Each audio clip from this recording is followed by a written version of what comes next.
Welcome back, everybody. Hope you had a good break. And welcome to the first of our panel discussions. This panel discussion is called Next Level Professionalism, Integrating Professional Snowmobilers with Established Snow and Avalanche Communities.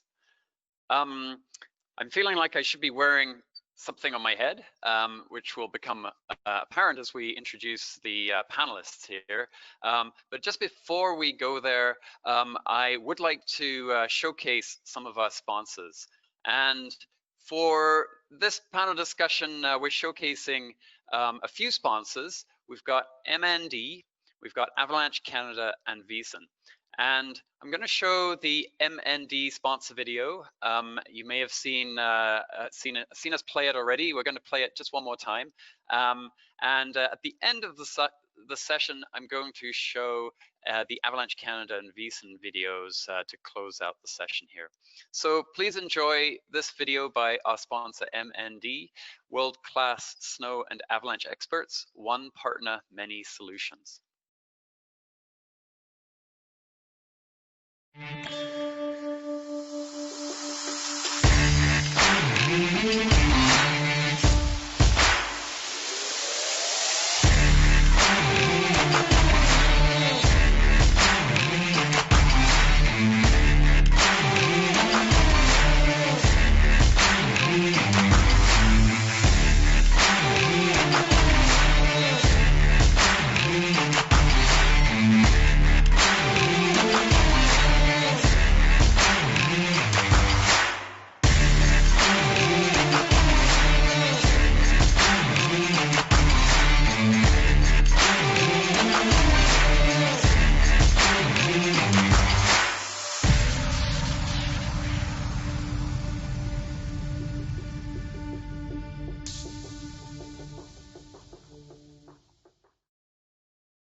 So there we go. We also saw a bit of the ISSW 2020 video that was produced to showcase the in-person event that we were hoping to run this year, right now, in fact.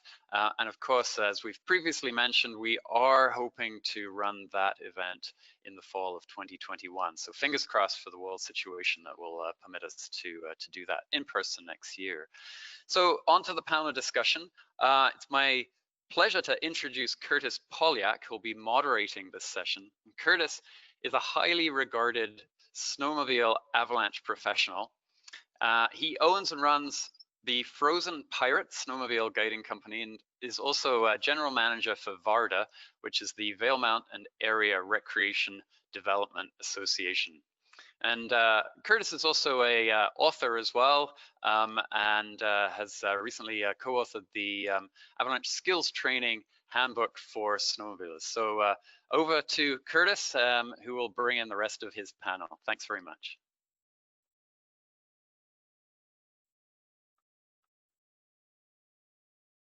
Thank you very much, James, for that intro. I think everybody can click on their mic or their videos here. Huge thank you to the ISSW team for putting this together. Weird times for sure, and I know the 5 of us are very, very excited to be a part of this. So thanks for inviting us to participate. And we're missing one here. There we are. There's Duncan. So we're very excited to chat with you guys over the next hour and a half. We've got we're going to be led by your questions, so we're hoping for some great engagement, and we're very excited. I'm going to start off by introducing our panel here.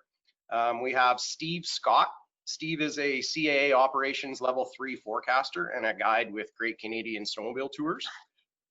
We have Martin Borg. Martin started Safe Ride Sweden to help educate mountain sledders in Sweden about avalanche safety. He's also a forecaster with the Swedish Avalanche Forecast Service, and he's been sledding since he could walk, and likes to talk a lot about birch trees. Duncan, we have Duncan Lee here. Duncan hails from Lake Tahoe, California. His life revolves around the mountains, but with a very strong focus on the winter and the backcountry. He works with ARI on the Motorized Curriculum Advisor. He's also one of their pro instructors and an instructor trainer. Owner and operator of Let's Ride Adventures, and he also a lead instructor for Mountain Riding Lab and the Sierra Avalanche Center. So many, many hats. Shelley Ferguson, welcome Shelley. Shelley is a professional guide for Karl Kuster Mountain Park. I think you guys are in great hands. We have a very experienced and professional crew here, and we're looking forward to hearing what you guys have to say. We're going to start off. Just remember, this is a panel led by your questions. So we're going to give each of these each panelist a bit of time to talk about themselves and their involvement in the avalanche world.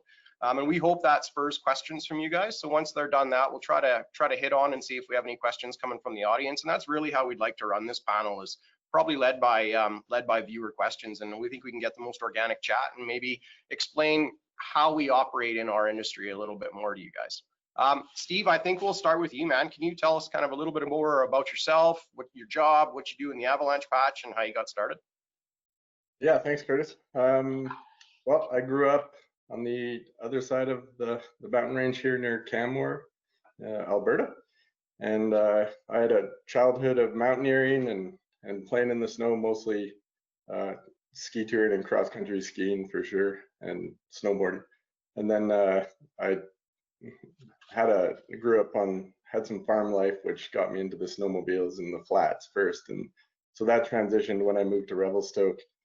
And of course, all my friends were mountain riding, and we were mountain riding here before I moved here. But that's what brought me into the life of snowmobiling. So as most people do, they buy a snowmobile to ski tour or sled ski, and then of course they stop skiing.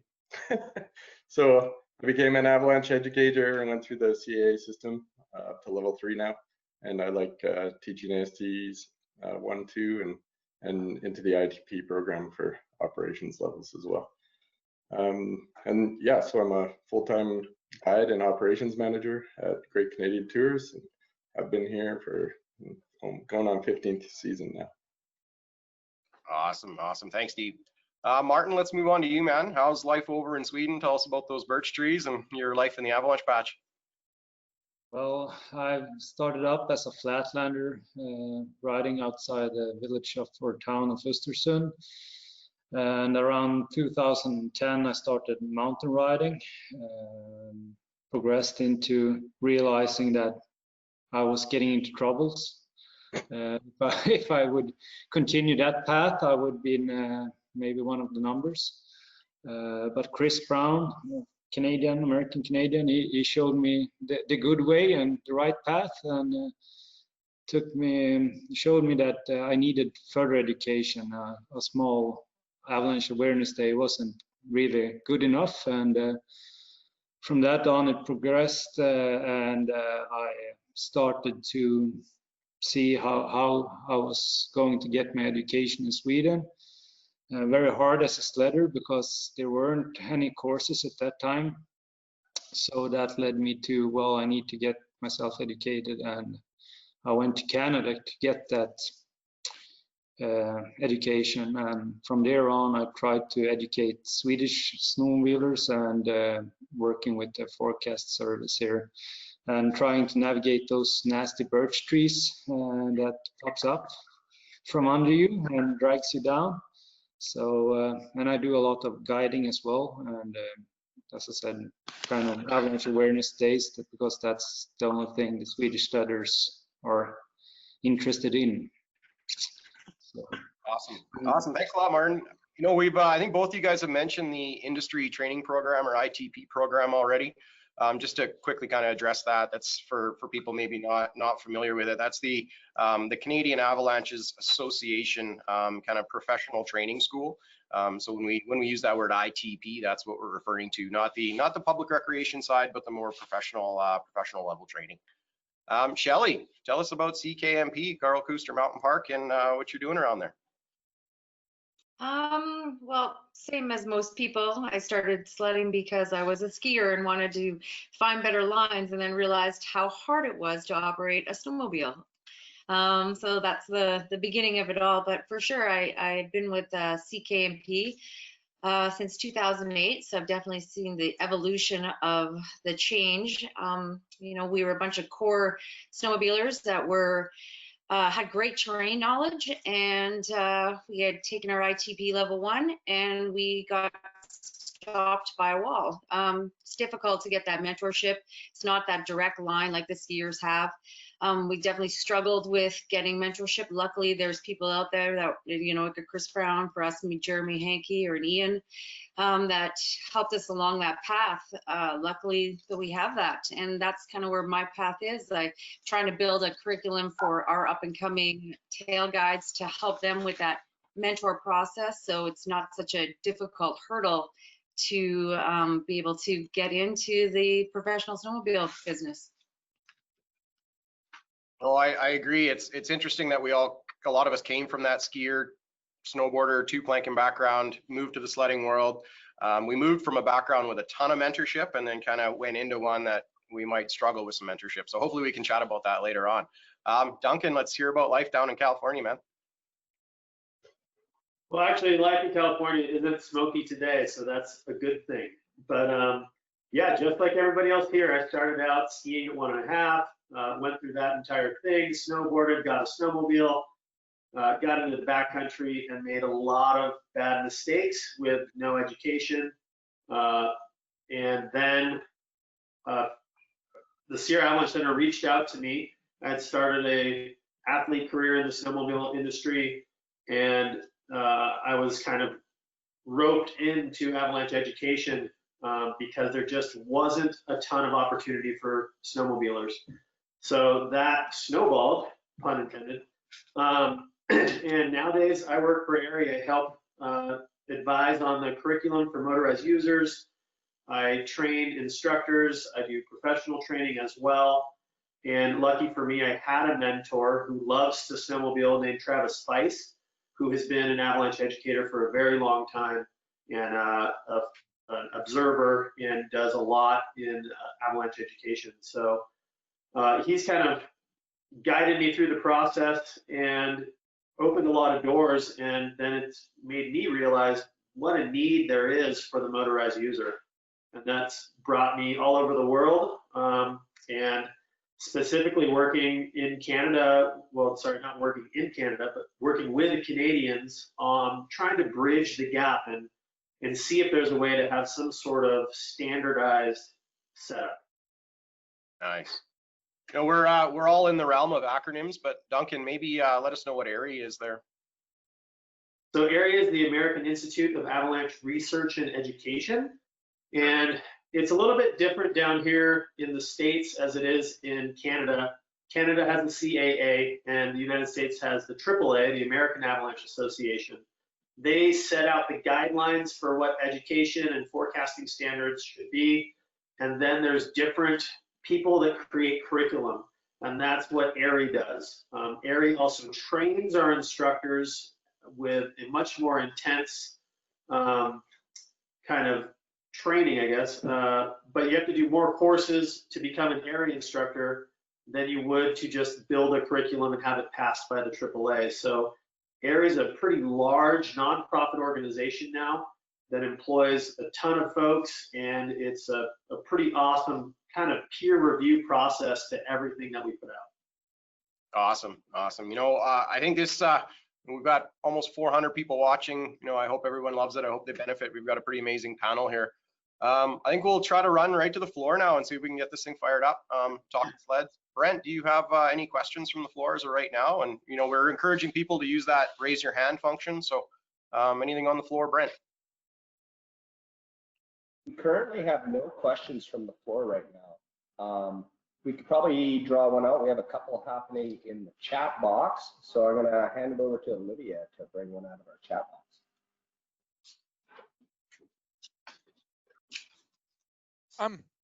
The first question in the chat is for Martin. Are you interested in using satellite LiDAR and the Avi app to map the nasty birch terrain?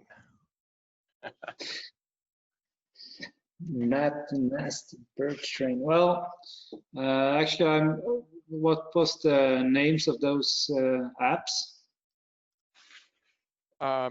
Satellite LiDAR or the Avi app.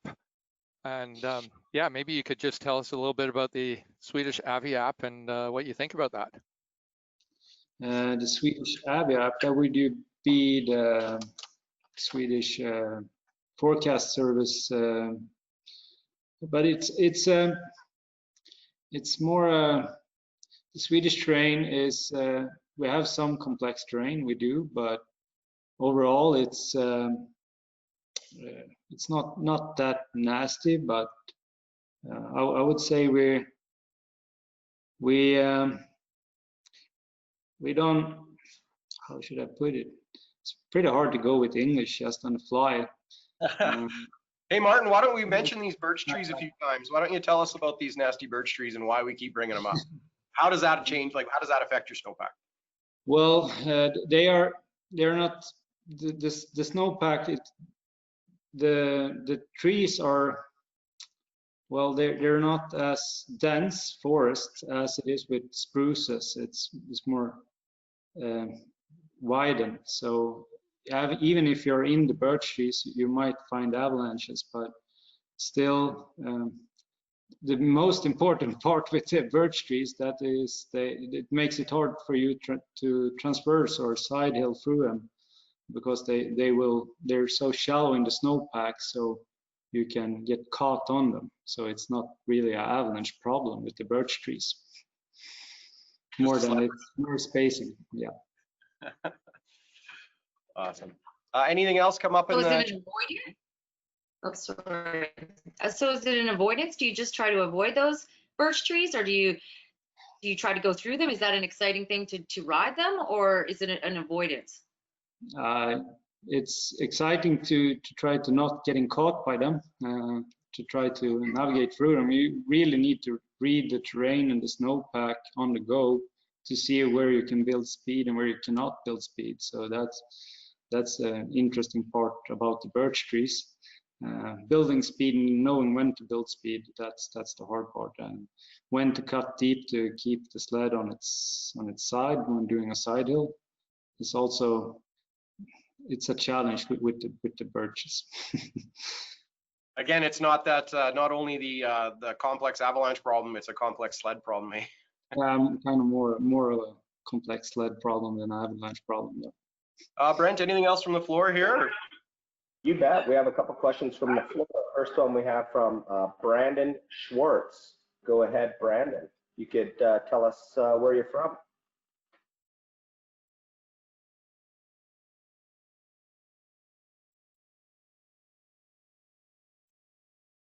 Brandon, remember, you might have to unmute your microphone. Brandon, it does look like your mic is unmuted in the audio control panel in the GoToWebinar. You may have to select your specific mic if you'd added a headset. Brandon as well, we'll give you another second there. Maybe you want to type your question into the chat box and give you 1 second to give it a go again. Looks like Brandon, if you could go to the chat box, that would help us greatly. And I'm going to move on to the next person on the floor, which would be Dorian Sheldrup. Hey, can you guys hear me? Yeah, you're a little bit quiet, Dorian, but go ahead. Yeah, we'll try that. I just wanted to thank you for the correct pronunciation of my last name. Yeah, so for you guys in the panel there, I'm a slider, started off as a skier like you guys, kind of identified that, and I wanted to. In and out a bit there, Dorian. Can you hear me now? Yeah. And yeah. Okay, great.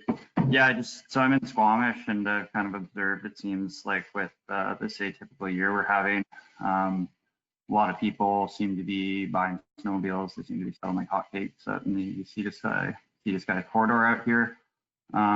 And just wanted to hear what your guys' kind of comments might be on that as far as usage we're going to see in the backcountry and, you know, behavior and stuff from people who may not be familiar with how much terrain and, you know, exposure they're going to get in the mountains, especially with other sledders around. So are you kind of asking more along the lines of we may, due to the current state, we may see some newer riders in the backcountry and how that's going to work out? Yeah, absolutely. So I'm sure you guys are familiar with Brandywine. Like, to me, that seems like the it's going to be a hot spot for congestion and you know, potential incidents, or you know, basically I'm just very curious as to what this season's going to look like with a lot of new users out there. Sure. Steve, you're in one of those meccas there in Revelstoke. You know, I've been thinking about this quite a bit too, but what do you think in the winter 2021 is going to look like?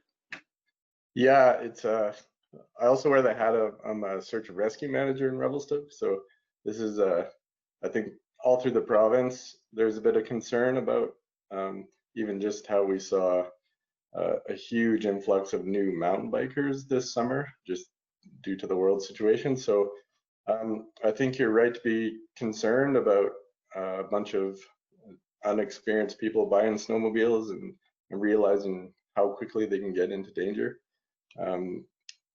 That's been an ongoing problem for like public forecasting, trying to be able to reach out and speak the language of snowmobilers and really get to connection with the newer user about the importance of avalanche education and having the gear, and then riding habits. So I think if in your situation, like something that I've seen through the growth of Revelstoke is it's important to remember that there's another hazard out there, which is a public user, which may be unexperienced. So you could have a lot of overhead hazard in terms of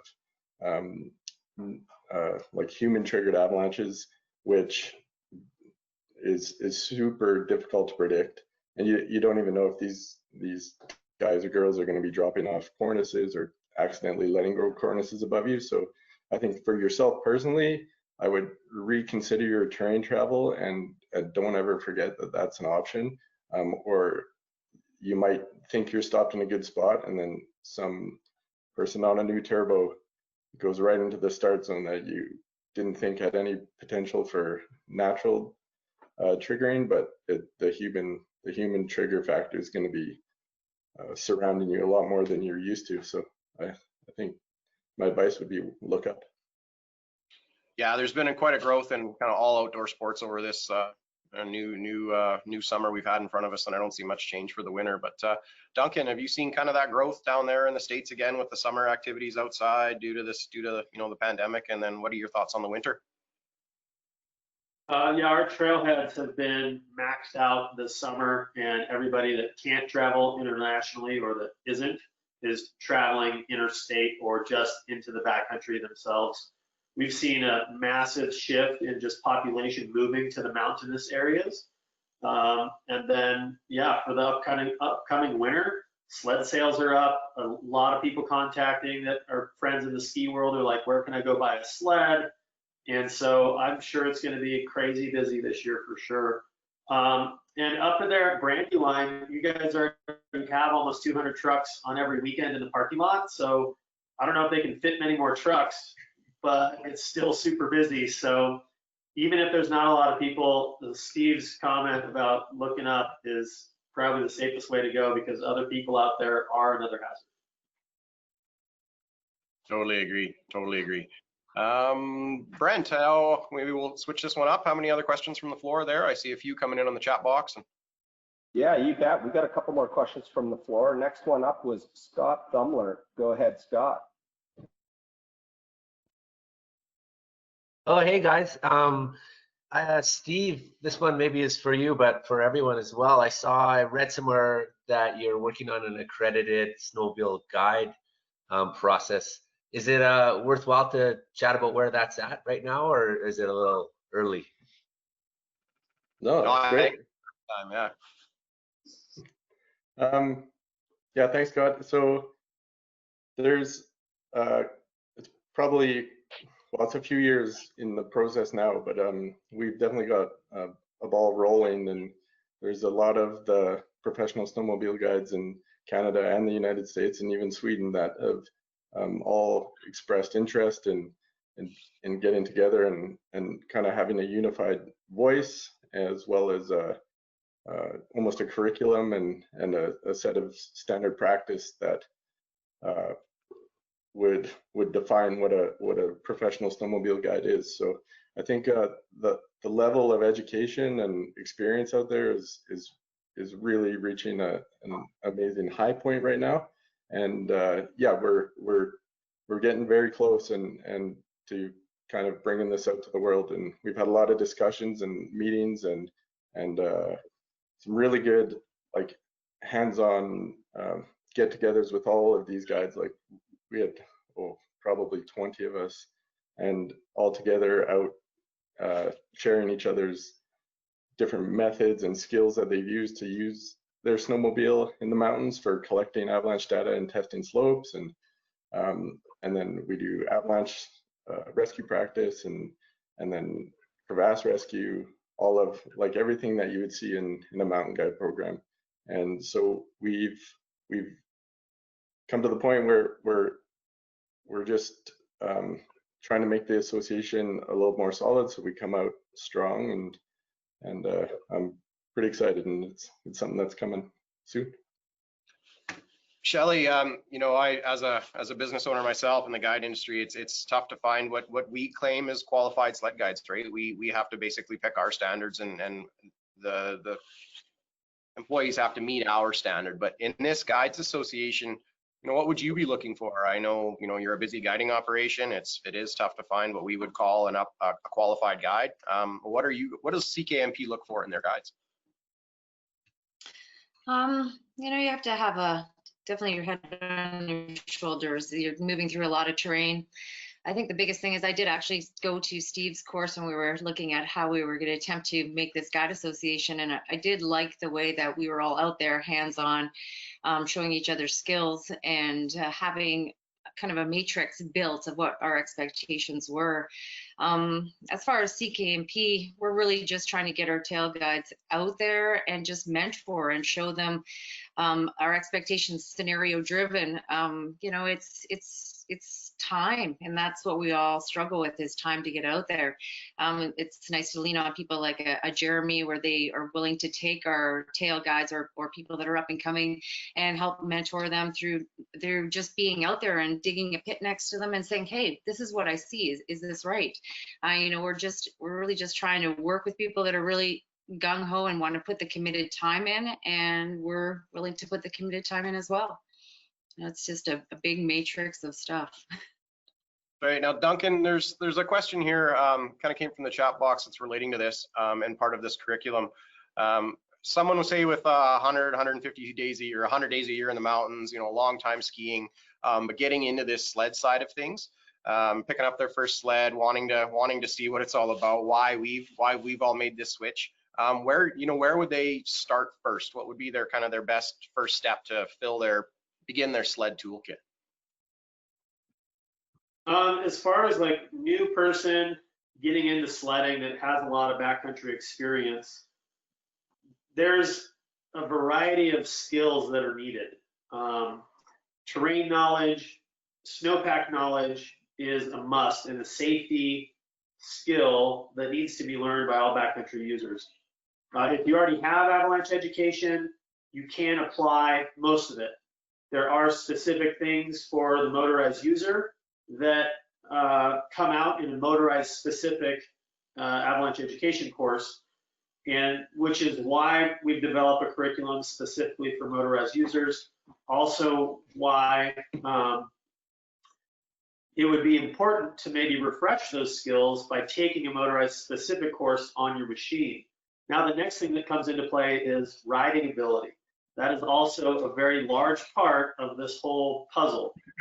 So going to a guided outfit, you can learn a lot of stuff from the guides. They're usually pretty awesome folk that like to help others learn to be better riders, because then that means during their guided tour, they get to ride better stuff.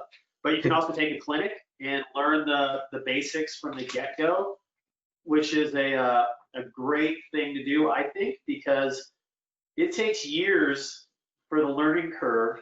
And those of us on the panel all struggled through those years, through the machine changes. We've gone in 10 years from machines that could barely powder turn. Now the machines are insane and an extension of your body. And so just that alone, the basic skills needed to navigate terrain is so much better if you take a lesson, basically. So there's avalanche education specific for motorized use, and then riding skills. Yeah, I'd have to really agree with that. We have the AST1 up here in Canada, right? Your entry level, your AST2. We get people that really want to jump super quickly from that AST1 to the AST2, or AST2, we're actually traveling quite a bit on our sleds. And while their avalanche skill might be ready for their AST2, their sled skills aren't. So it's just like we need to be a proficient skier to do this properly, and we need to have our sled skills too. Martin, what are over in Sweden is there any organization dealing with snowmobile specific education, maybe anything that's related to guiding out there, permitting, that type of thing? Yeah, we do. Actually, we're in the same process as here in Canada to try to get a guide association going. Not really there yet on the free riding side of things, but on the avalanche side, we have the Svealav, and it's pretty much the same as the AST courses.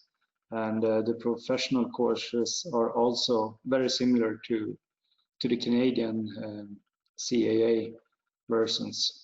So we really copy paste more or less from Canada on that side. Awesome. We'll do one more here from a list, and then I'll go back to the floor. But this one I think ties this one up pretty good. It's from kind of Grant Statham. He gave a pat on the back for beginning the talks of this guides association, but also addressed how many professional guides do we have up here in Canada, for example, North America, and then also what might be a limiting factor right now for entry to guiding for a snowmobiler to move up in their professional avalanche world and maybe become what they want to be a guide. Steve, let's start with that one. So how many guides, professional level guides, do you think we have up here in Canada? And then what would be some barriers that new coming guides might face? Right. The number of guides, we're definitely, I would say professional guides near between 50 and 100. Especially it's if you're using like the new matrix we talk about, which is kind of a minimum level of an operations level 1 with a 90-hour first aid and then some rope experience, kind of as a general skill set. We're definitely probably nearing 100. Nearing 50, but the difficulty is the availability for the professional level courses offered to snowmobilers specifically. So I would say that's the biggest hurdle to overcome, is just getting an operational level course and then getting mentorship from the multiple level 2s in order so you can build up and take your level 2. Because I think in a perfect world, every snowmobile guide would have a level 2. Despite there's some of these girls and guys out there guiding that have so much experience and they don't have a level 2, and they're really well qualified to travel through the mountains and super professional in what I see. And they're just kind of waiting for the opportunity to get into that level 2. So it's building though. Like every year I see like at least 10 more new level 2s appearing in the snowmobile world, and it's amazing, and that's what we're trying to do. Yeah, just so we don't get too far down a rabbit hole here, because I'm sure that question will come up on something you mentioned up there with basically the level 1 and the first aid, and probably clarify that, you know, that would be under some sort of, you know, supervision, right? So under a team, Yeah. under a team process. Yeah. Yeah. We've talked about kind of as the starting matrix, if you're a level 1 with 10 years of mountain riding, and then you're under the supervision or at least mentorship of a level 2, that would be somewhere that we would consider someone in the association as a big junior guide, if you want to call it that. I have a feeling Brent probably has a pretty good list now. Brent, you got anything from the floor you'd like to share with us? Yeah, we got a couple folks on the floor here. The first one up is Ricard Logren. You can go ahead, Ricard. Yeah, hi guys. My name is Ricard. I'm a sledder and filmmaker from Sweden. And Duncan already touched a bit on this. And my question is about curriculum and education. And obviously there's a lot of differences, but what would you guys say is the biggest difference for us sledders in comparison with skiers, snowmobilers, or extreme snow angeling in regards to training? Love it. Love it. Let's start with Duncan on this one.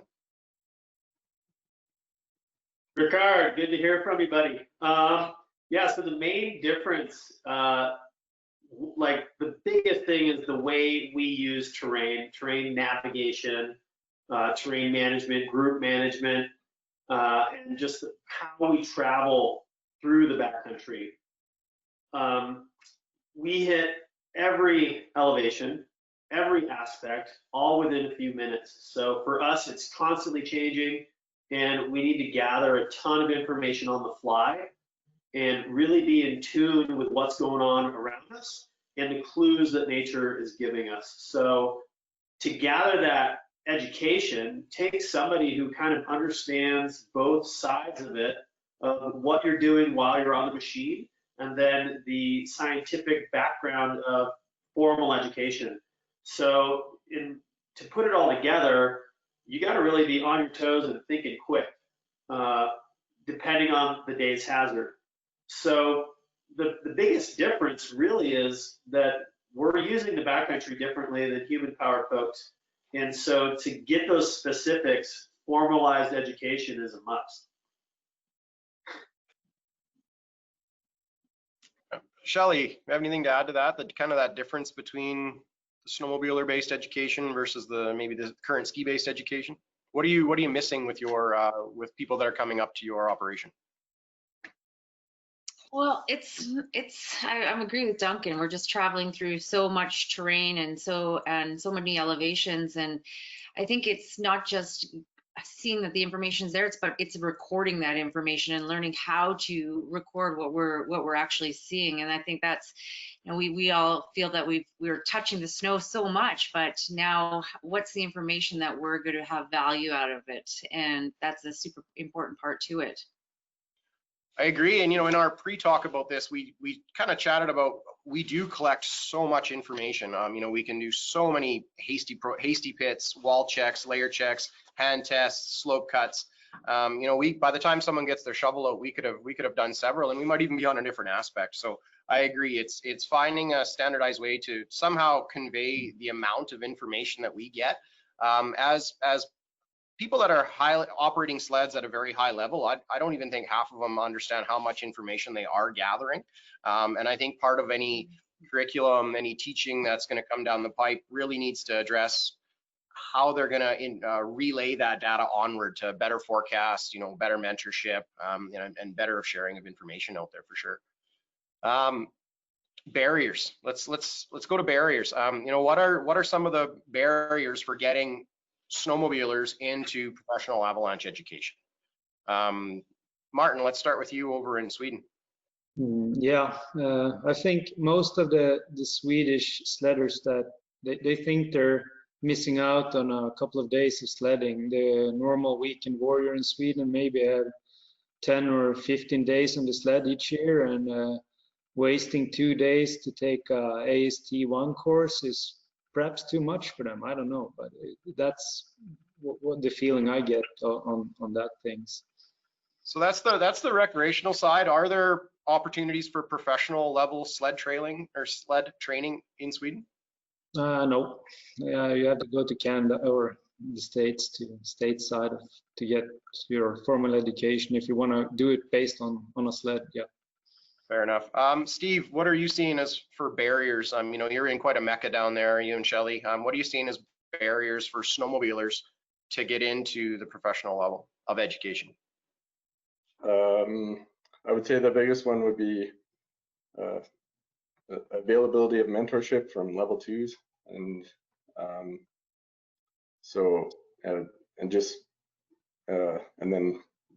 then basically the availability of courses put on by the CAA. So and it is a time commitment too, and it's, I think, a cultural shift that is happening, but there needs to be a little bit more understanding that it is important to put the time in, and it is worth it. Like that week out of your life, as you're saying, Martin, feels like a commitment, but once you do it, it just opens your eyes and you learn so much faster in the mountains. So I think the shift that's happening and has happened is people understand the value of these courses, and with mentorship that becomes even more apparent, which is why it's so important. I agree, and I think one of the challenges of the mentorship is that we're still quite young. This mountain snowmobiling has only been around for maybe 2 decades. The mid 90s, sleds were starting to get into the backcountry far, and then now it's booming quite a bit. And our sport is quite young, so there isn't a lot of mentors out there specifically from the snowmobile world. So we either have to look to that ski world for mentorship, or keep trying to build mentors within the snowmobile community. And I think that's really what we need to try to do. And that's where the CAA, the Canadian Avalanche Association, might find challenges, is with those ITP programs, is simply even finding those qualified mentors and instructors, right? So we urge everybody out there to try to help out as much as they can. Brent, anything from the floor there?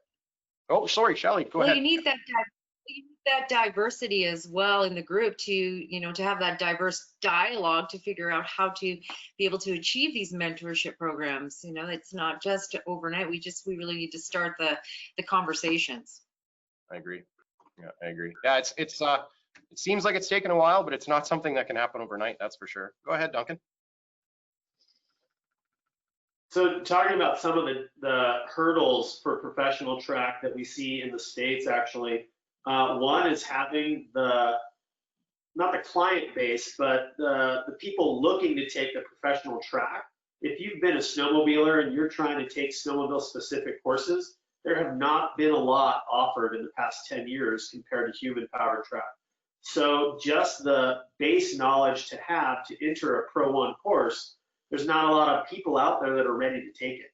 So trying to get that built first, then you can get people into the pro track, and then they can continue their education through that. So it's kind of this long evolution that has only just started. You mentioned we're pretty young in this entire thing, and we really are. There's not that many professional level graduates at this point.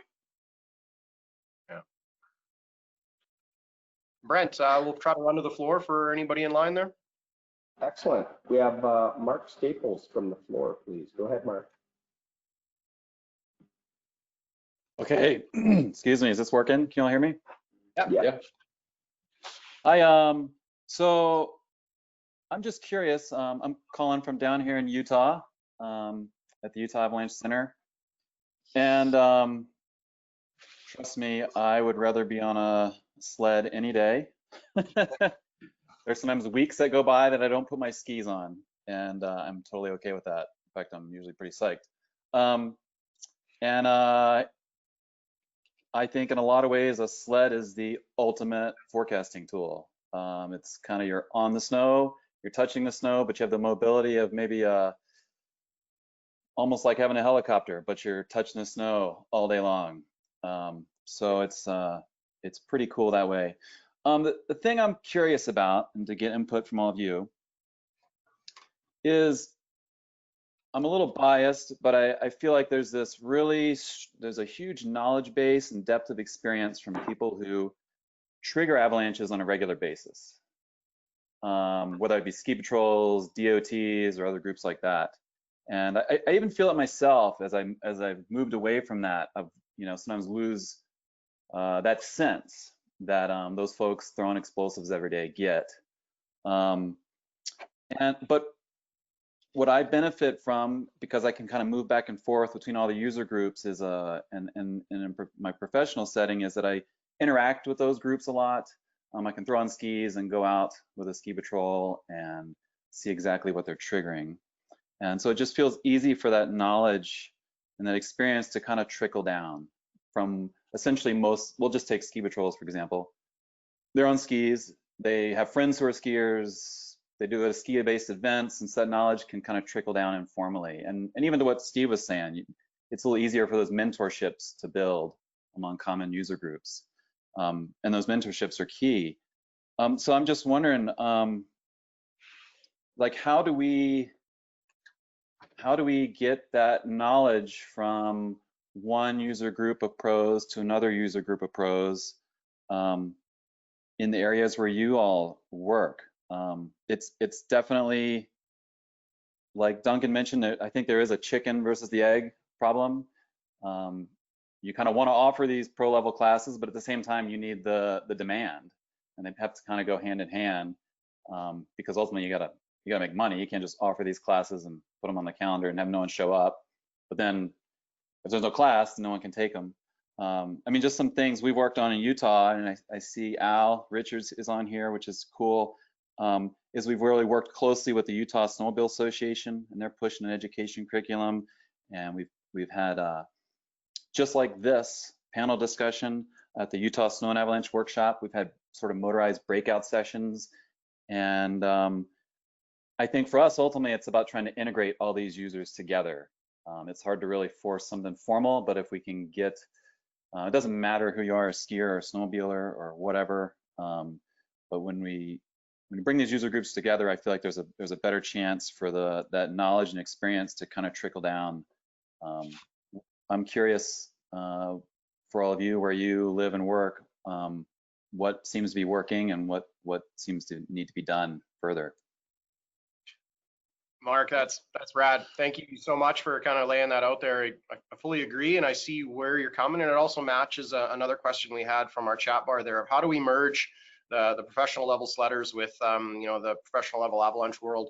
I'll hit on this one a little bit just to start off. I think I took the second ever snowmobile-based ITP program offered by the CAA, dating myself a little bit there. It was quite a long time ago. And I, like you're mentioning there, I fought hard to try to gain. I think you're talking about the industrial side, a lot of the industrial side of the avalanche world, and we didn't have that a lot back when I came up. There was a lot of volunteering, a lot of trying to prove yourself that you could manage alongside a skier, but of course, or someone else, not a non-sledder. But that meant that I had to either be a proficient skier. Luckily, I was a very proficient split boarder, so I ended up having to volunteer in areas outside of my industry. But I think in almost any profession, you coming up from the bottom, you do have to pay your dues. You do have to start maybe with some volunteering, learning from mentors. You have to go out and seek that mentorship. But there are challenges because snowmobiling is so young, there are challenges for sure of gaining that industrial side mentorship in our own choice of activity. And then we'll let Steve, you want to chat on that one a bit? Yeah, I think well, there's a few parts to your comments and questions there. There's, I think, how the mentorship comes down, like Curtis is saying, is a lot of the people before there were any level 2 snowmobile guides or anybody with that kind of experience, it took you going out and actually just making a phone call. And I was really surprised to see how open there were people were when you would phone a ski hill and explain, listen, I'm an aspiring snowmobile guide or want to be a snowmobile professional, and do you have any opportunities that I can come and learn from you guys and girls out there? So calling people, I was quite impressed with. There's a lot of people are with the knowledge want to go snowmobiling, so just inviting them out snowmobiling, and you put a really ton of experience just on a beginner as a sledder and just take them out snowmobiling with you, and they'll teach you the whole time while you teach them how to snowmobile. And there's been a lot of crossover for me with that, like great people who are just hugely knowledgeable in the avalanche world, and you just take them sledding for a day and they'll teach you everything they know, and you just quid pro quo and teach them how to snowmobile, and then eventually you just see them every day in the mountains now. You know, I love that idea, and it's a bit humbling for both parties, so it ends up being a really good learning experience. Martin, you actually took this one step farther even, and I think you changed maybe your occupation and your lifestyle to get more of this mentorship and industrial side and the other side of the avalanche world. Tell us a bit about that story. Yeah, as we all have encountered the hardship to get mentorship, for me to get to the next level, I need to work as a professional, and me as running my own company as a guide, how should I progress? And I had to go to the forecasting service and work with those guys, and it's been really rewarding to go out with the other professionals and change ideas and build from that. And I also think that, like in Sweden, the problem is that the forecasters in general doesn't have a sledding experience. I guess that's much better in Canada now than it is in Sweden, and try to teach them and show them the tool that the sled can be. It's also been beneficial for the other forecasters. So I guess it's been rewarding for both parties to get into for me to travel into this world. It's a new world for me though. So you actually had to basically go into the forecasting world to try to continue that level of to gain knowledge and try to educate myself further. Yeah, I love it. Duncan, what do you see happening kind of south of the border from us as far as merging of the professional snowmobiler with the professional avalanche world? I think that we're on a pretty good track. You can see this panel right here is a great testament to that. We're at the ISSW with a voice that hasn't really happened before. And I think that in the professional avalanche world, there's a lot of recognition as to why we should kind of have a seat at the table. Forecasting centers have changed some of their lingo, I guess you could call it, as to what they're putting out so they can address to all user groups a little bit better. A lot of forecasters use machines. Our local Sierra Avalanche Center, we provide specific motorized education. Most of our observers use sleds. Some of the forecasters use sleds.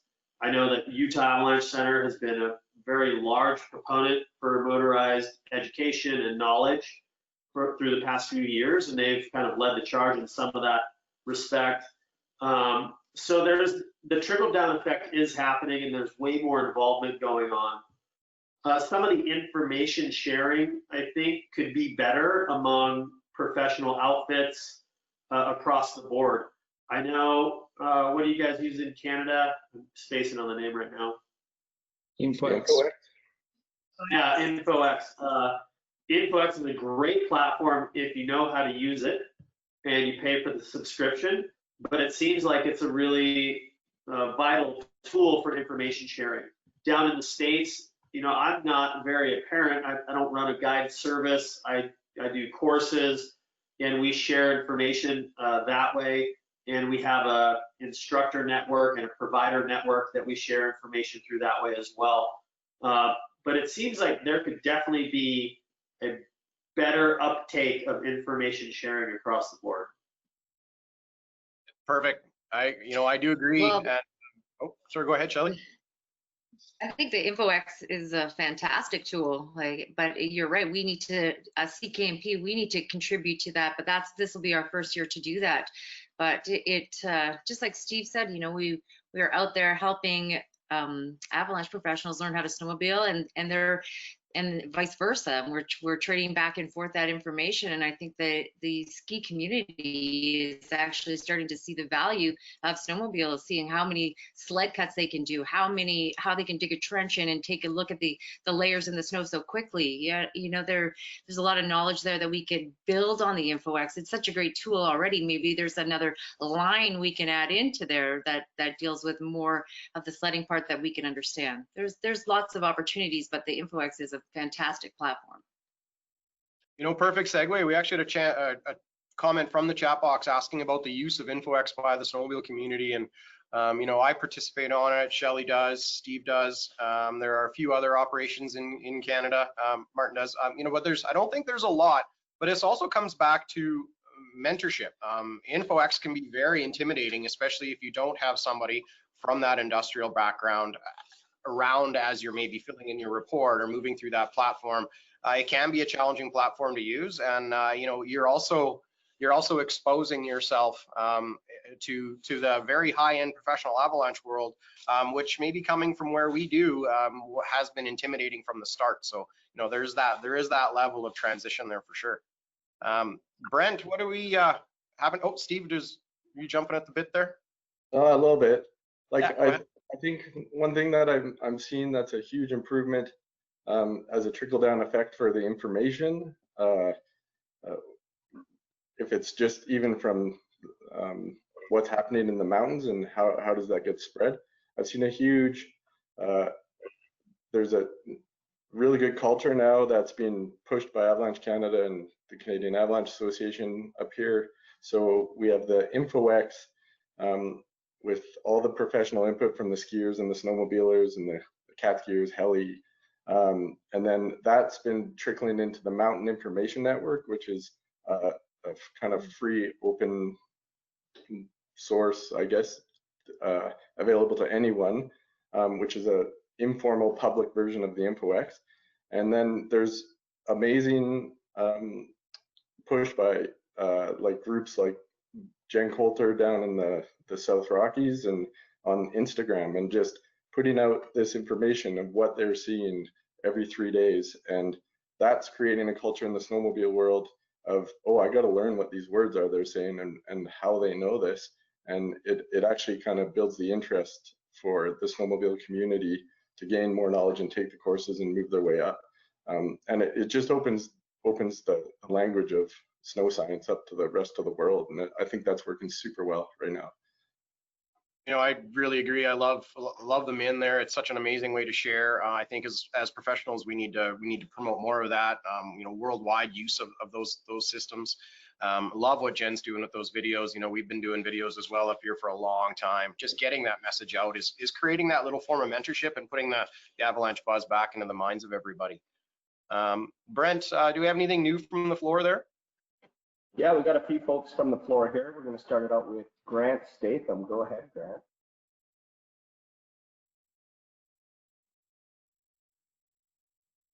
Grant Statham. Hey there. You guys hear me okay? Hey, Grant. I think I'm unmuted. Absolutely. Thanks. Hey, appreciate the panel. Really great discussion. Very interesting. But I want to ask a question. I guess I think there's something missing from the conversation. I just want to see if I can put it on the floor here for you guys to talk about. And I only bring Canadian experience to this one particularly, and that's a little bit about the kind of training the CAA delivers. And I've always personally thought of the CAA as avalanche training. And I think what might be missing from the conversation is risk management training a little bit. You know, I know that the CAA, and I don't know this about the snowmobile courses, so perhaps correct me or fill that in at the end of this, but certainly on the ski courses, we learn about avalanche hazard, avalanche forecasting, snowpack, assessments, lots of that kind of stuff. But what's very limited on those courses is terrain and time to travel through the terrain. And I think those are really important parts of being a guide, and that's things like how to actually move people through the terrain. So how do you move from A to B? Do you space out? Do you not? You know, however you would do that, I think that's essential kind of stuff. Things like the duty of care you have towards your guests, limitations, things like that. I think those are really important parts of guiding, and they don't come from the CAA courses. And that's why I'm really encouraged to hear you talk about the development of a guide association in the future, and maybe there's a place where that kind of training could ultimately be delivered. But I just wondered if maybe you could talk a bit about those gaps and how they're currently being filled, or how you might see those being filled in the future. And I hope my question makes sense. I think it makes great sense, and thank you very much for bringing it up. And I think you're right to see the CAA programs are avalanche training. They're not guide training for sure. You know, the other sectors might have ACMG, CSGA, things like that. That's where the idea of the Motorized Association came from. You know, obviously there's a need out there, but you know, I think Steve, you're really well versed to kind of hit on this topic a little bit. How would our guides training program work in high level? What would we focus on? Yeah, well, I think the similarities, and what I've done is just reached out to full ACMG guides that I know, and it's like Martin's been doing, is it's just copy and paste.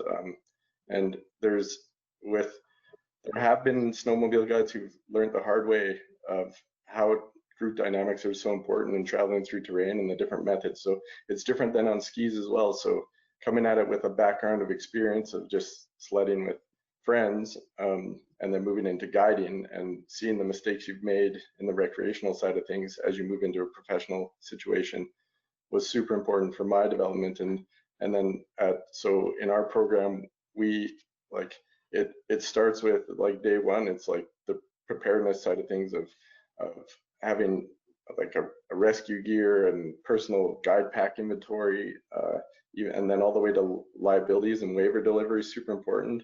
Radio communications, in-reach and spot limitations, navigation, whether it's analog or digital, and then emergency procedures, like there's avalanche procedures, of course, guest injuries, guide injuries, because frequently as a snowmobile guide, you're way in the backcountry and and without helicopter support in a lot of scenarios, compared to a heli guide or a CAT guide. And then snowmobiles in their makeup, or it's like herding cats. You hear that a lot in snowmobile guiding, because they're so easy. They're not limited by gravity, and you can't constrain them just using terrain features, because the snowmobile can go anywhere, up and over and down, and it can follow another group for the whole day, and you don't even know if you're not kind of really in tune with group dynamics and having communication with your guests. So it's a process that it does take like 10 years minimum until you start to get a handle of the intricacies of group management, moving through terrain and or even just keeping your group together. So in different scenarios and different types of terrain, we all earlier, like Shelly and I, we were talking about even just, do you put radios on your guests, and how far do you let their leash be? Is it a visual line of sight, or do you let them just kind of have boundaries and go, and as long as they're buddied up? So there's a lot of intricacies in the world of guiding, and it's definitely not talked about in any courses, but I think that's why we're trying to put something together, because people like Shelly and just guides all over that have been doing this for a long time, they understand these complex challenges that really start to take shape when you're out in the mountains, and weather comes in and someone's hurt, and do you have like as a professional snowmobile guide, do you have the everything set up and ready to go to deal with emergency management? So I think there's a lot of similarities in between the two, but at the same time, there's quite a bit of differences, right? For those of us that are guiding and have, take pride in our operations right now, I think we have a lot of this stuff in place already, but we don't have that one place to get it or to train new and up and coming folks. Duncan, what do you kind of see as the differences between, say, an ACMG versus a snowmobile guide or a motorized guides association? Well, a lot like what Steve said, just going through the process of getting the training that's specific to our sport is pretty vital, especially for a professional working snowmobile guide. It's interesting, you guys mentioned, I didn't know, but you said the CAA doesn't have some of those in place in the ops training or the pro track. Down here, we teach part of group management and the way you move through terrain as a tested section of our curriculum through ARI and the pro courses. So, we touch on it. Is it enough for snowmobile specific guides? No, but hopefully in the future, there is a standardized guides association for motorized users. I think it's such a vital piece of the puzzle, because then you have all the guides operating with a standard. And the ACMG has done a great job at kind of holding that standard. It's pretty high level training. You have to go through a lot of different courses to obtain that certification. And with a specific standard for the motorized community, because we travel so quickly, we see so much, there's so many aspects of this sport, it would be so vital for all professionals to have some sort of base standard. So while, I don't know if we need as many courses as the ACMG requires, because, when it comes down to it, we probably aren't going to carry similar, as much stuff, or maybe we carry more stuff, but figuring out those differences, I think, is going to be a work in process until the Motorized Guide Association is actually formed and there is a standard process or best practices document that's been created. So I'm excited to see how this all shapes out. I've been hearing about it for a little while, and I think that you folks in Canada with professional organizations that have started this talk and are going down this path, I think is great, and hopefully we can kind of loop in all of the organizations, even if it's not called international, maybe we can still, have it act as that way. Yeah, thanks, Duncan. A little caveat there for the CAA. I guess we do spend a lot of time in the field on the level 2, so there is train management, there is group management. But what I was meaning is it's not that guides program that you're going to get from that guides association, right? So you do learn. It is a focal point for sure. But I think to Grant's point, it's not guides training, right? I think we all agree on that. Anybody else have anything to add? Yeah, Shelley, go ahead. Yeah, well, you need a little bit more of intimate knowledge of your terrain, that where you are as well. If you're more of a treed tenure or more open bowls, and how you're going to manage the general public as well as your guests. Like, there's a whole dynamics working with the general public and being able to funnel your guests where you want them to go or herd them to the direction you want. It is like herding cats sometimes, but at the same time, it's not just the avalanche terrain we're worried about, it's actually keeping the group together. So a lot of time that whole guide association is going to help you be able to teach guides how to continue emotion, to keep a flow with your group, to keep them moving where you want them to go, circling back, having that buddy system, accountability. It's really important to have another side of it. Love it. You're moving through. Yeah, I love it. Not only is the avalanche world complex, the guiding world's definitely complex as well, and there are two different parts to it for sure. Martin, you had your hand up there. Yeah, I'm just curious how it works in Canada, or if you guides are sharing like injuries or incidents, and so you can see like a track record of what's going on and what's happened, because we did that part when starting our guiding association here in Sweden, just to see which type of injuries are we seeing and how to prepare for those injuries as well, because it might be more of a high trauma kind of incidents with sleds compared to other types of recreational sports. Just, I don't know, how are you doing it? Yeah, and I think it can be quite a different challenge, right? We necessarily don't have a helicopter on site or on standby and waiting for us right to our nearest neighbors. So, Shelley, how do you guys kind of handle the emergency industry side of things out there? And are you reporting your near misses or I guess not injuries to InfoX, that's really not the place for it, but any near misses, that type of thing? Well, this will be our first year contributing to InfoX this year. So we've just been a part of understanding InfoX for the last couple of years through Jeremy. So this will be our first year to be a part of that. But as far as having backup plans, we practice our scenarios all the time, but we have our own rescue toboggan that has everything that we need to be able to be up there for the night.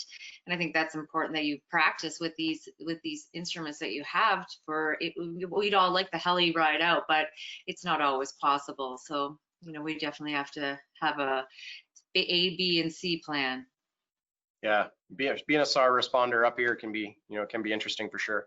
And just a bit of point of clarification here. We had a question regarding when we talk about level 2, if we're talking about the recreational or the professional. And from this group here, guys, we're always, anytime we talk about level 2, we're referring to the professional level 2 program. So we'll head to the floor. I think we have a couple questions there. Brent, what do you got for us? Yeah, we have a question from the floor from Scott Savage. Go ahead, Scott. Hey, can everyone hear me? Yeah, for sure. Yeah. All right, hey, great discussion so far. Thanks for doing this, everyone. So I have a question for, I think, some of the Canadian folks. It's similar to Mark Staples and some others' questions so far, but down here in Idaho, around the Sawtooth Avalanche Center where I work, and in the US in general, we see a fair amount of motorized versus non-motorized user disagreement and conflict at times. It's largely due to land use issues down here, but also some significant cultural and demographic differences.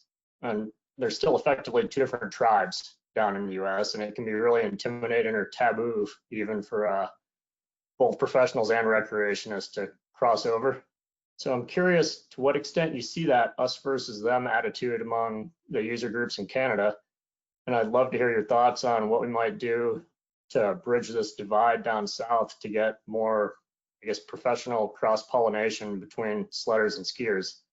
Because as we all know, the avalanches don't give a rip whether you're a sledder, skier, or go both ways, like me and most of you folks. Thanks. Awesome question. I'm just going to hit on this one really quickly, and then we'll let it go to the other guides in the room there. And I'm going to wear my recreational hat here. So working in Valemount, we have a mecca for public snowmobile recreation. We also have a mecca for backcountry heli skiing, CMH, other operators in the area. So it's our board, our group is actually made up of the different users. It's made up of heli skiers, non-motorized users, snowmobilers, and that's basically our recreational development club. So we really try to deal with things on a localized level. How we're using terrain, where we go, where we don't go, who uses what, and we really try to bring that back to the community level. And I know that's not the perfect instance everywhere, and it might not be the perfect professional realm, but if we're talking just widely used terrain, maybe not tenure specific, bringing it localized as much as possible and having everybody at the table breaking bread, having a beer, and talking about terrain use has gone a long way for us. We've been incorporated this way since 2004, and it's been very successful. But I will let some of the other tenure holders speak here. Shelley, how are you guys seeing the relationship or the management between the different tenure holders? Same idea, Curtis. We're involved in different groups in land management, and it's having that diversity at the table, having everybody have a say. That's the only way you get the emergence of ideas to establish something. So you have to have everybody's voice at the table to have change. Steve, do you have anything to add to this one? Yeah, I think a big overlap is happens and there's relationships built when you realize the value in each of those user groups and how they can help each other. So like as a search and rescue, as a center hub, we have all the user groups as part of our Revelstoke Search and Rescue community. So there's a lot of dialogue that happens there and crossover between like you got your ski touring teams and then your sled teams and then your helicopter teams and then your guides and everybody's kind of a part of it. And I think it's just having a central, like Curtis and Shelley are saying, a central or a meeting point where people do sit down and they actually realize, holy, like on a cloudy day, we could call your company and you could come and get our guests out of a really bad situation when the helicopter can't even take off again. And knowing the value of snowmobilers, and then us knowing the value of and having the relationship that I can pick up a call or a phone call a heli ski company and say, hey, we've got a situation, you guys help us out. And when you feel like everybody's there and a huge skill set that can help each other out, I think that's what breaks down those barriers and kind of brings everybody as we're all just in the mountains and we should all have fun and respect each other. And there's more respect in that instance too. As soon as the snowmobilers actually like the ski tours and everybody wants to help, they'll stay off their runs. And there's just once you put a face to the name and talked about how everybody's just out there to have fun, then you can have a voluntary kind of help each other out situation. So I think that's what's important. I agree. You know, I think we're coming from the professional side as well, but and we talk about mentorship, and we can mentor. We have a massive amount of public out there, right? And we can use our influence as well to try to educate the public on those relationships and the hard work that either the tenure holders, the local clubs, and the commercial businesses are doing to maintain that backcountry use. Brent, you had one more from the floor here. Yes, we have another question here from the floor from Robin Siggers. Go ahead, Robin. Hi, guys. Just listening to your discussion about creating a snowmobile guides association to some extent and creating credentials for this, massively expanding recreational group of users. Have you thought of, or is there any collaboration with the ACMG or the existing guide organizations in the US or Sweden? Have you ever thought of, or they've been receptive to bringing snowmobile guiding into an ACMG type category? Thanks, Robin. I'm gonna let Steve answer that one. I know he mentioned earlier he's been talking a little bit with ACMG and pulling from them. Steve, I'll let you hit on that one. Right. I would say it's a struggle for the ACMG to kind of open their arms up to the mechanized, or sorry, motorized world of mountaineering. But there are some mentors who've come out of the woodwork and that are full ACMG guides and or at least ACMG ski guides that have been helping us out, and they understand the importance and the different aspects of the entire program of the ACMG and how we would have to incorporate them into a snowmobile guiding world. So yeah, there's some individuals who are being super helpful and mentoring us through the process with skill sets and a curriculum of what should be included when we're going to sign someone off as a full motorized mountain guide. So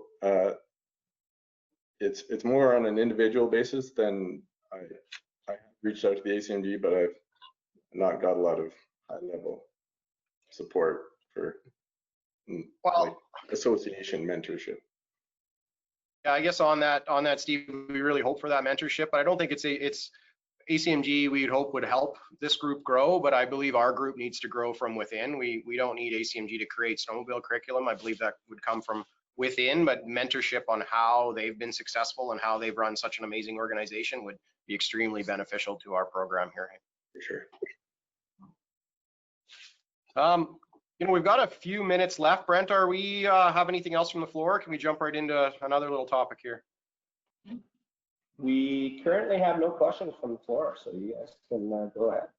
There was a bunch here up in the chat box, but you know, I'm going to kind of move into something maybe a little bit differently that we haven't really focused on too much. We've talked about terrain and how we use terrain differently. You know, I'd like to talk maybe, because I don't think this group might fully understand how we might collect data, how we might collect data differently moving around on our sleds as guides, as just, you know, professionals in the backcountry. Duncan, you know, let's each try to pick one. What's your favorite snow assessment tool that you can't do on a set of skis that you're doing on your sled? So one of the things that we teach in our motorized education courses that would be a little more specific motorized is, you know, the quickness at which you can identify layers. We're looking for the basic hard over soft. So our track is large chainsaw that can dig deep into the snow fairly quickly. If you know how to utilize the machine, you can do this on a lot of different aspects in a few short minutes. Or you go up to your buddy that just got stuck. You jump in the track behind them and you stick your hand in the snow trying to identify layers of concern. This is such an important and quick, easy tool to identify and actually look at the snowpack.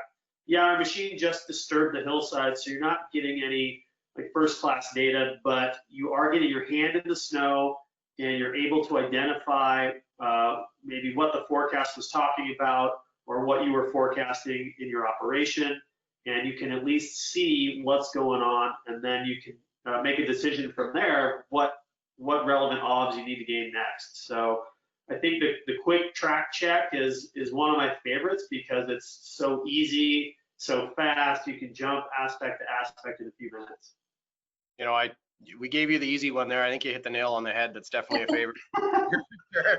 Martin, tell me something that we can do or that you do on a sled that you might not be able to do on your ski day for snow assessment, snow testing, you know, information. Well, when I do my observation rounds in the mountains, they can be 70 or 80 kilometers, right? So, and just when passing by a appropriate safe hill to do as a test slope, just cut it. Depending on how the snow is, I dig it deeper or less deep and try to see which loads they react on, or if there is any reaction. So sled cuts, I would say, is my go-to on the go. If we're more than one out, you can just stop and you do your body system. You see your friend coming against you maybe, or when going to your friend and stop, you can look back and see how did the snow react, or did you feel any settlements? Did it slide? Well, what's going on in the snow? So I would say the sled cut. Yeah. Shelly, do you have a favorite tool that hasn't been mentioned yet? Sled cuts for sure. We're sled cutting everything all over the place. I think that there's a misperception in the fact that we can't feel the layers in the snow. That the sled is like an extension of your body, and you can feel every nuance change, zipper crust. You can feel where that layer is if the sled's sitting on top of it. You can dig down beneath it. It's quite a tool once you become very close with it, and there's a lot of ways to use it, especially sled cutting, and digging that trench is number one, and just taking a quick look at the snow. And you know, and I've actually just taken my probe out more so than I've ever have too. Once that's decided where the layer is, you know, it's really good to be able to take that probe out and do a little bit more. But yeah, it's the sled is an incredible tool to gain a lot of information over a lot of aspects and a lot of elevations. Sled cuts.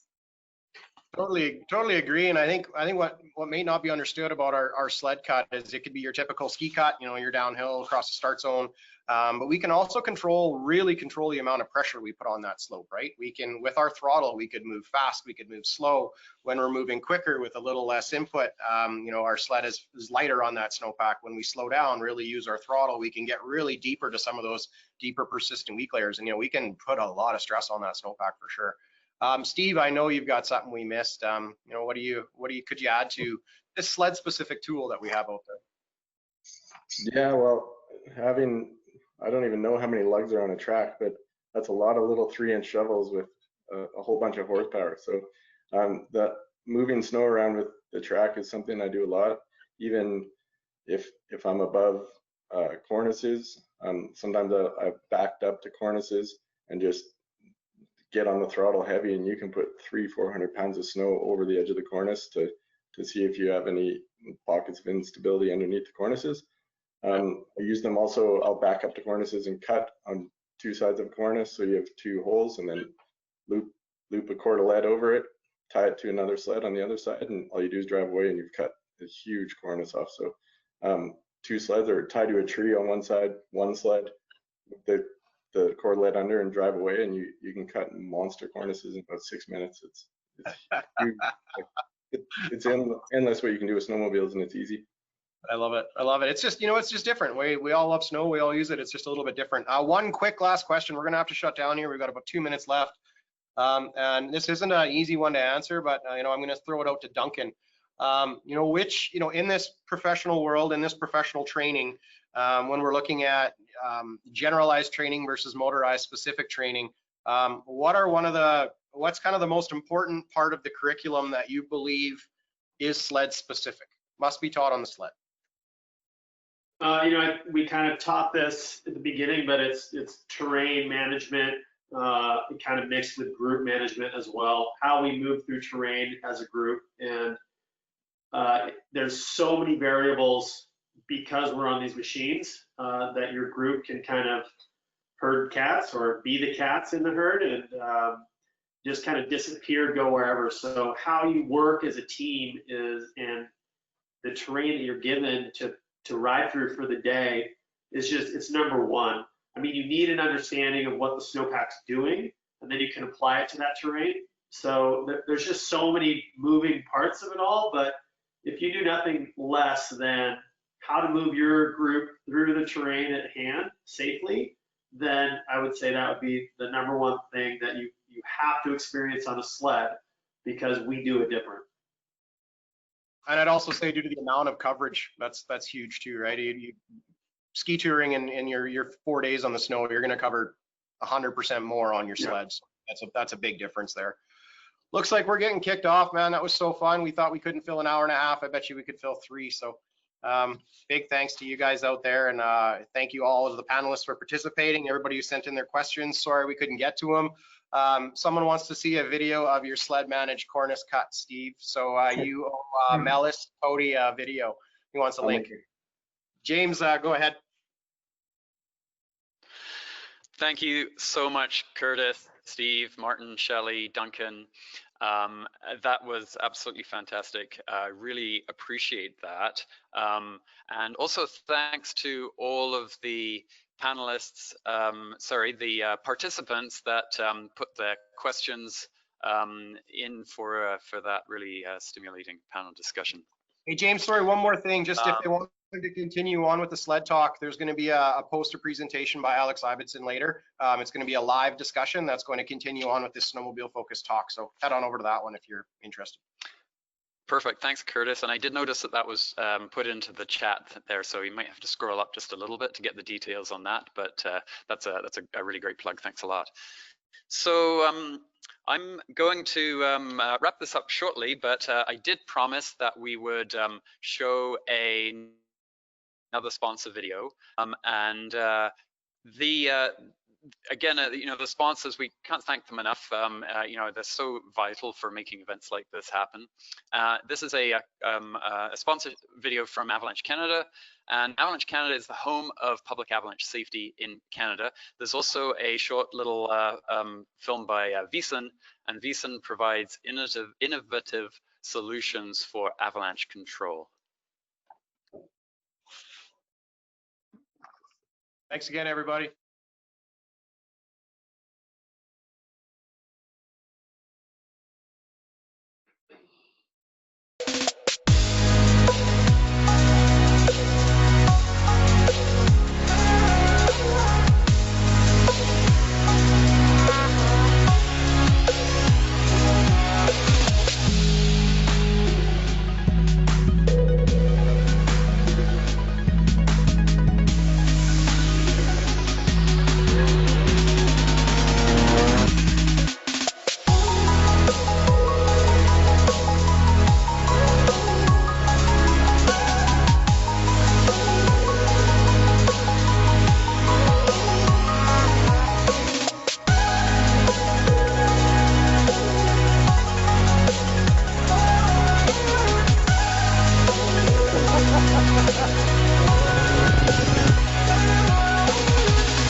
Okay, so we're going to close the session now. The next session starts at 12:30 Mountain Daylight Time, and that session is entitled Engineering and Education. One thing you can do during the break is to browse some of the posters by going to the posters tab on the presentation website. And once again, you'll have to rejoin the GoTo webinar after this session is closed in order to come back into the next session. And you can do that using the GoTo Live button on the presentation website. Thanks again, and we'll see you after the break.